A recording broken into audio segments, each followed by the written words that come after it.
Good morning बच्चों जैसा कि आप जानते हैं हमारा व्याकरण का काम चल रहा है, ग्रामर का काम चल रहा है।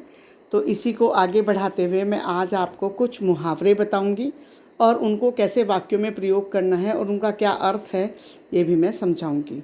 तो बच्चों सब ध्यान से सुनेंगे और समझेंगे। सबसे पहला मुहावरा है मुँह में पानी आना।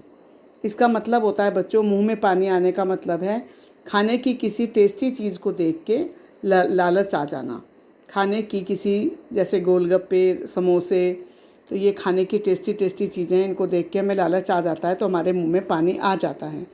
तो इसका मैंने वाक्य बनाया है, रसगुल्ले और जलेबी देखकर राम के मुंह में पानी आ गया। हमारे मुंह में भी आ जाता है रसगुल्ले और जलेबी देख के, तो राम के मुंह में पानी आ गया, ये इसका वाक्य बन गया। इसका मतलब है खाने की टेस्टी चीज़ को देख के लालच आ जाना। दूसरा वाक्य, ये मैंने पहले भी करवाया था मुहावरा आपको, पेट में चूहे कूदना। इसका मतलब होता है बहुत भूख लगना, बहुत भूख लगना। पहले भी लिखवाया था मैंने, ये फिर से रिपीट कर रही हूँ ताकि आपको याद हो जाए। जैसे हमें भूख लगती है तो हम मम्मी से कहते हैं माँ जल्दी खाना दो, मेरे पेट में चूहे कूद रहे हैं, यानी मुझे बहुत भूख लग रही है। इसमें बच्चों तीसरा मुहावरा है आग बबूला होना। आग बबूला होना का मतलब होता है बहुत गुस्सा हो जाना, बहुत गुस्सा हो जाना, उसको आग बबूला होना कहते हैं। तो खरगोश एक छोटा सा एनिमल है और शेर जंगल का राजा है।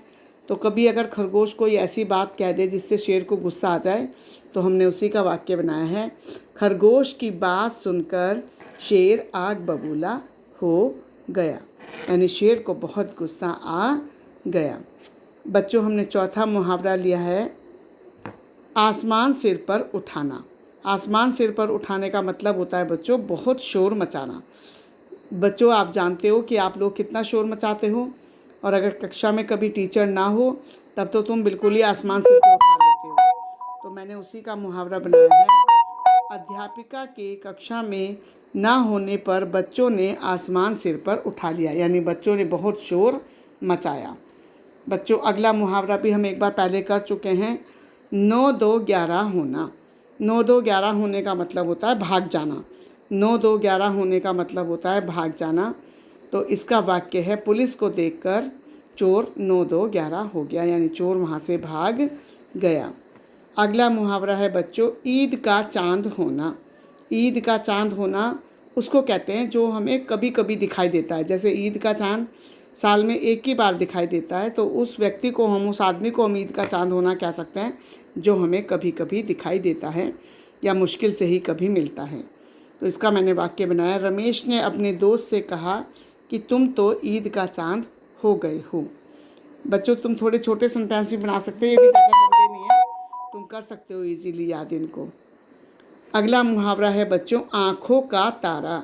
आँखों का तारा होता है बहुत प्यारा, जो हमें बहुत प्यारा लगता है वो हमारी आँखों का तारा होता है। तो मैंने इसका वाक्य बनाया है, मोहन अपनी माँ की आँखों का तारा है। मोहन अपनी माँ की आँखों का तारा है।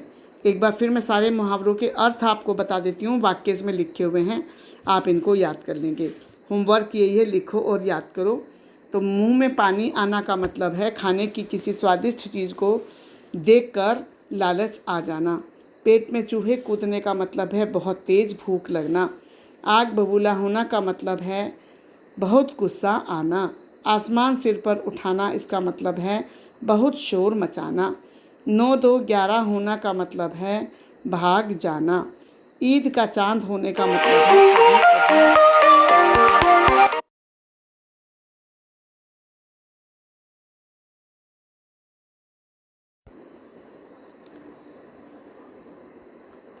ईद का चांद होने का मतलब है कभी कभी दिखाई देना। और आँखों का तारा का मतलब है बहुत प्यारा होना। तो बच्चों ये मुहावरे हैं, मैंने आपको बता दिए, इनके अर्थ दोबारा बता दिए। इनको आप लर्न कर लेंगे और याद कर लेंगे। थैंक यू बच्चों। ओके।